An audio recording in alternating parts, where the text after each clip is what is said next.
Assalamualaikum warahmatullahi wabarakatuh. Saya Farah Fauzia Maulahibati akan menjelaskan tentang rancangan acak kelompok faktorial. Penelitian dilakukan untuk mengetahui pengaruh jarak tanam dan dosis pupuk kandang ayam terhadap tinggi tanaman kacang tanah atau Arachis hypogaea. Nah, faktor pertama dalam soal ini adalah jarak tanam, yaitu ada 3 macam. Yang pertama 20 cm x 30 cm, 20 cm x 40 cm, dan 20 cm x 50 cm. Sedangkan faktor kedua yaitu dosis pupuk kandang ayam, di mana di sini ada 4 macam, yaitu A0 0 kg per bedengan, A1 1,66 kg per bedengan, A2 1,87 kg per bedengan, dan A3 yaitu 2 kg per bedengan. Nah, percobaan ini diulang sebanyak 3 kali. Berikut ini hasil yang didapatkan dari penelitian soal tadi. Hipotesis yang didapatkan dari penelitian tadi yaitu H0 adalah tidak ada pengaruh jarak tanam dan dosis pupuk kandang ayam terhadap tinggi tanaman kacang tanah. Kemudian H1-nya adalah terdapat pengaruh jarak tanam dan dosis pupuk kandang ayam terhadap tinggi tanaman kacang tanah. Nah, analisis data yang dilakukan pada penelitian ini adalah uji normalitas dan homogenitas, uji rancangan acak kelompok faktorial, dan juga uji lanjutan yaitu uji Duncan atau DMRT. Yang pertama adalah uji normalitas, yaitu yang pertama kali dilakukan adalah memasukkan data ke dalam SPSS. Setelah data dimasukkan, klik Analyze, pilih Regression, kemudian Linear. Kemudian variabel hasil dimasukkan ke dalam kotak dependent, variabel pupuk, jarak, dan kelompok dimasukkan ke dalam kotak independen. Kemudian setelah itu klik Save. Setelah klik Save, pada bagian residual dicentang Unstandardized, kemudian klik Continue, lalu OK. Setelah itu akan muncul tabel RES1, dan tabel inilah yang akan diuji normalitasnya. Kemudian klik Analyze, Non-Parametric Test, Legacy Dialog, dan pilih satu sampel KS. Kemudian variabel Unstandardized residual dimasukkan ke dalam tes variabel list, kemudian centang normal dan klik OK. Kemudian muncul hasilnya dan dilihat nilai signifikansinya.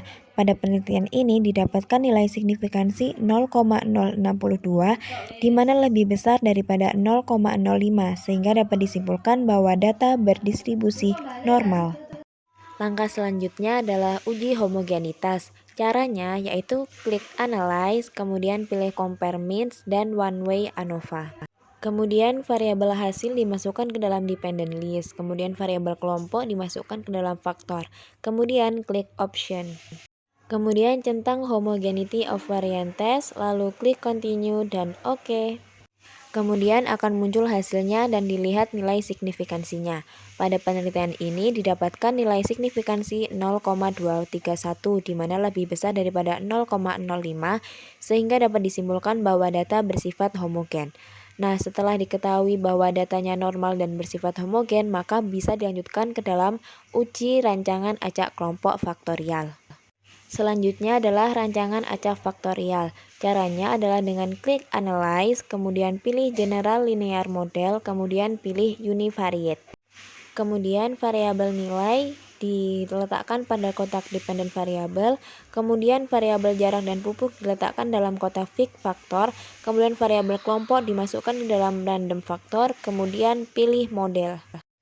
Selanjutnya pilih custom, kemudian jarak dipindahkan ke kanan, pupuk dipindahkan ke kanan, kemudian interaksi dan jarak dipindahkan ke kanan. Kemudian centang pada include di uncentang, kemudian pilih continue dan pilih post hook.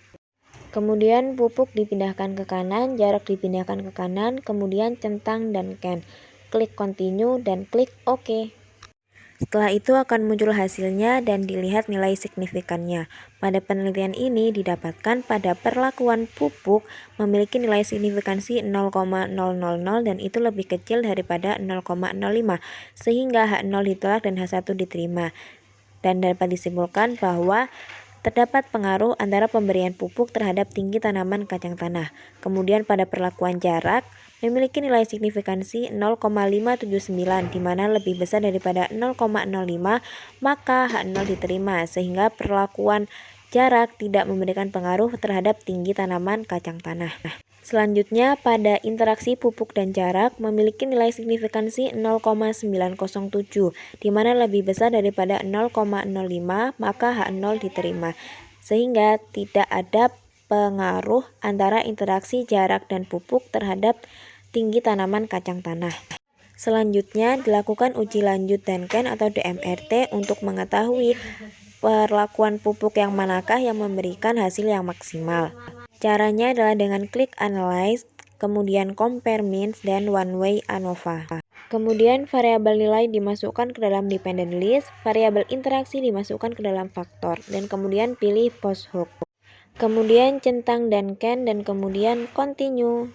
Kemudian akan muncul hasil dan dilihat nilai signifikansinya. Nilai signifikansi pada penelitian ini didapatkan 0,000, di mana kurang dari 0,05, maka H0 ditolak dan H1 diterima. Sehingga dapat disimpulkan bahwa terdapat pengaruh interaksi antara jarak tanam dan dosis pupuk kandang terhadap tinggi tanaman kacang tanah atau Arachis hypogaea. Kemudian untuk melihat pupuk manakah yang memberikan hasil yang terbaik, maka dilihat pada bagian post hoc test. Nah, pada tabel post hoc test ini bisa dipindah ke dalam Excel untuk diberi notasi berupa huruf A, B, C. Kemudian bisa dilihat di dalam layar bahwa yang memberikan hasil yang maksimal ditandai dengan huruf A, yaitu di mana di situ ditunjukkan ada 3 interaksi, yaitu pada interaksi 4, 12, dan 8, di mana pada ketiga interaksi itu didapatkan pupuk yang digunakan adalah pupuk bagian ketiga atau pupuk perlakuan ketiga, yaitu dengan dosis 2 kg per bedengan. Sehingga dapat diambil kesimpulan bahwa tidak ada pengaruh jarak tanam terhadap tinggi tanaman kacang tanah, tetapi terdapat pengaruh pemberian dosis pupuk kandang ayam terhadap tinggi tanaman kacang tanah, yaitu pada pemberian dosis pupuk A3, yaitu dengan dosis 2 kg per bedengan. Mungkin itu saja yang bisa saya sampaikan. Terima kasih atas perhatiannya dan mohon maaf apabila terdapat kekurangan dan kesalahan. Wassalamualaikum warahmatullahi wabarakatuh.